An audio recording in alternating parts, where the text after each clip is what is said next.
Bueno, bienvenidos de nuevo al canal de guías de Peter Lorre. En esta ocasión vamos a jugar a la segunda parte de Clock Tower, para ser originales. Conocida como Clock Tower 2, original nombre, en Japón, como secuela del primer Clock Tower. Y en el resto del mundo, pues fue conocido únicamente como Clock Tower, porque el original japonés nunca llegó a salir, ni en Europa ni en América. Un poco un lío de nombres, pero bueno, nos vamos a ir aclarando. Este juego, si no me equivoco, salió en 1997. 2 años después del original de Super Famicom. La gente puede pensar que es el típico survival horror que salió a la sombra de Resident Evil, pero no, señor. Hay que recordar que el primer Clock Tower es anterior a Resident Evil 1. Y este juego, aunque ya es posterior, la verdad es que guarda muchas más similitudes con el primer Clock Tower que con Resident Evil o los otros survival horrors. El manejo sigue siendo a base de cruceta, de cursor de ratón, y en general es muy parecido en mecánica al primer juego. Bueno, aquí tenemos a Jennifer y a Crecidita. Este juego es mucho más intenso en cuanto a texto y argumento que el primero. Tiene muchas más conversaciones, muchos más diálogos. Y en general es una muy buena secuela, en mi opinión. Merece mucho la pena jugarlo. Bueno, aquí he utilizado un emulador de PlayStation, el famoso EPSX, que, como podéis ver, le da una resolución y una solidez a los gráficos que no tenía la versión consola, jugada en consola. Es verdad que también se ven mucho más los defectos de los modelos poligonales, que eran muy básicos. Pero bueno, el juego es bastante diferente en estructura, que no en manejo, al primer Clock Tower. Estamos en el prólogo y manejamos al profesor Barton, que es el psicoanalista que se encarga del caso de Scissorman. Scissorman, lo he dicho bien, Gabla. Scissorman, después de los eventos del primer juego. Jennifer está recibiendo tratamiento y el encargado de proporcionárselo y jefe de medicina forense en el caso es el profesor Barton. En este juego vamos a manejar a muchos personajes, no solo a Jennifer. Aquí tenemos una reproducción en 3D de las temibles tijeritas de Scissorman.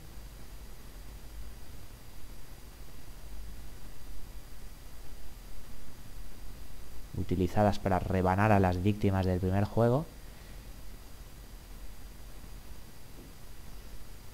El control es un poco diferente porque ahora es en 3D. Ya no tenemos a los botones L y R encargados del desplazamiento, sino que tenemos que hacer doble clic en la dirección en la que queremos dirigirnos.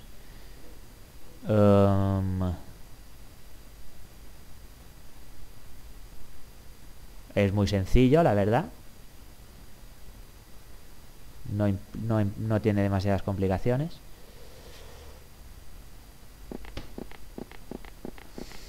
Al menos el juego es bastante más rápido que el primero. Los personajes se desplazan a mayor velocidad y la verdad es que se agradece mucho. Bueno, unas cuantas cosas. En el juego hay distribuidas una serie de pistas que dan consejos al jugador sobre cómo avanzar y suelen estar escondidas por el escenario. Aquí está la primera pista. No voy a poder recogerla porque ya la he pillado con anterioridad y se guarda en los archivos del juego. Pero para que lo sepáis, en el archivador que está al lado del diván.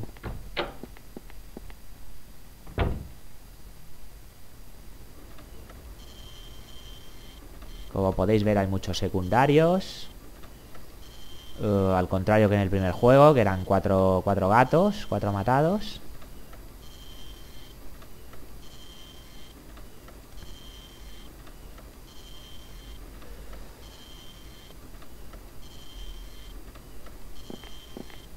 Con el doble clic podemos hacer correr al personaje.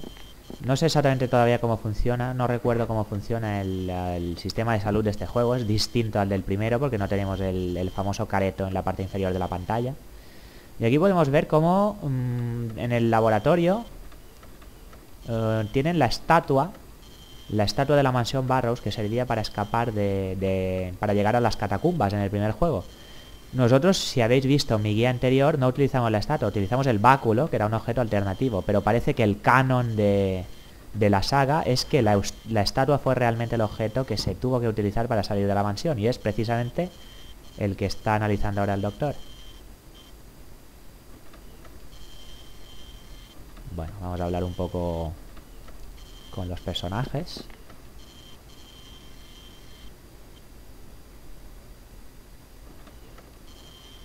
Curiosamente, al principio del juego tendremos que decidir cuál queremos que sea nuestro personaje principal en esta aventura. Pues puede ser Jennifer, la protagonista del primer juego, la mítica clon de Jennifer Connelly. O puede ser Helen, que es un nuevo personaje, que es la ayudante del profesor Barton, el personaje que estamos manejando ahora, y que ejerce de tutora o de protectora de Jennifer ahora que ha quedado evidentemente huérfana, como ya era antes, y además sin padres adoptivos, porque eran unos psico-killers con hijos deformes. Esta es una reproducción de la máscara de la cara de Scissorman. Bueno, se supone que después de los eventos del primer juego, Scissorman se ha convertido en una especie de referencia entre los jóvenes, de terror y de asesinatos. Se ha hecho muy popular y han aparecido este tipo de máscaras y este tipo de cosas.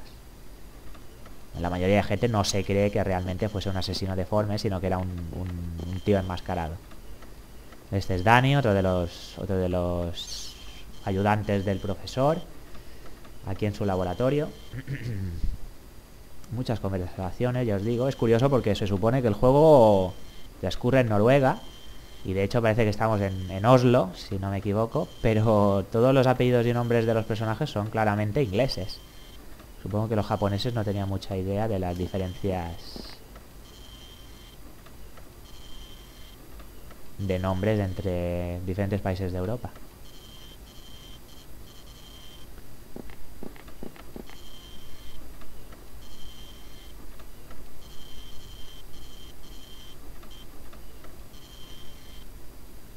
Parece que hay un periodista que quiere hablar con el profesor Barton, seguramente sobre el caso Scissorman, que es el más sonado que ahora mismo está llevando.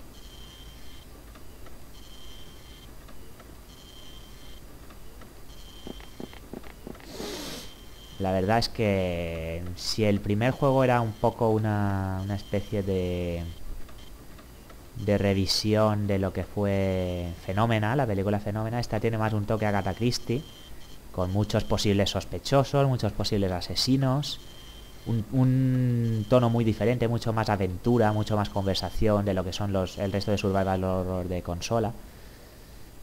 Y la verdad es que se agradece mucho. Es un juego muy original, un juego muy bien hecho. Nos pueden tirar un poco para atrás estos gráficos del año Catapult. Recordemos que es uno de los primeros juegos 3D y además no de los mejores de PlayStation. A ver si nos dejan salir de la habitación.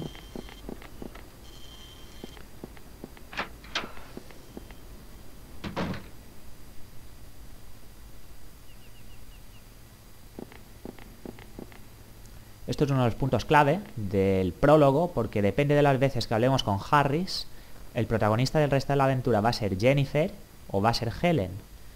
Es decir, si únicamente hablamos una vez con él, esta, que es mandatoria porque creo que no podemos evitarla, el protagonista es Helen.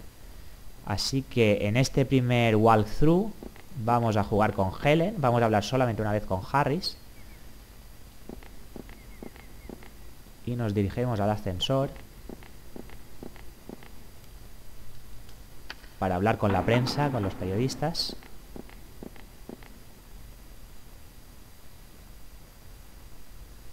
Tenemos que dirigirnos al primer piso. Si no me equivoco, no volvemos a manejar al profesor Barton en lo que queda del juego.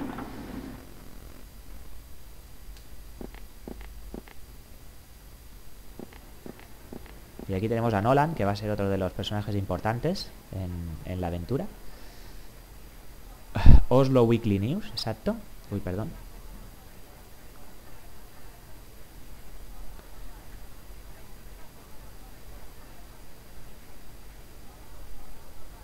Bueno, Barton parece que quiere despacharlos rápidamente, no quiere hablar con la prensa.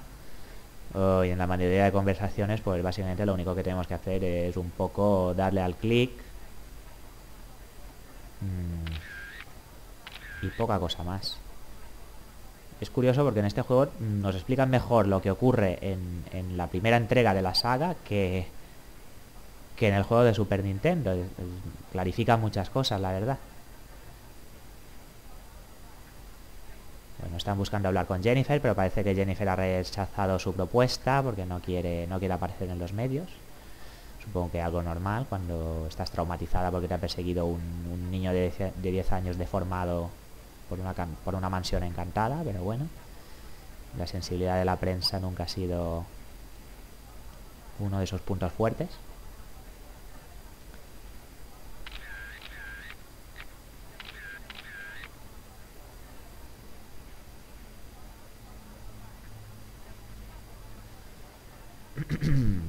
Se pone muy en entredicho la existencia real de Scissorman, no del asesino, porque hay registros de las víctimas, se ha acordonado la mansión Barrows y en general ha revolucionado un poco las noticias,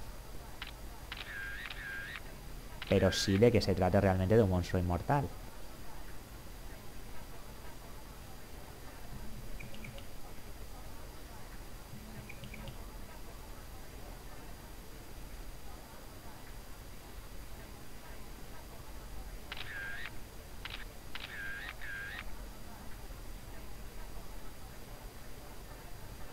Efectivamente, hay un asesino que utilizaba un enorme par de tijeras para matar a sus víctimas, pero eso no significa que sea un monstruo inmortal. Aquí Barton intenta hacer valer su punto de vista empírico, aséptico, científico. Y la prensa, claro, lo que intenta es buscar el lado más amarillo del asunto.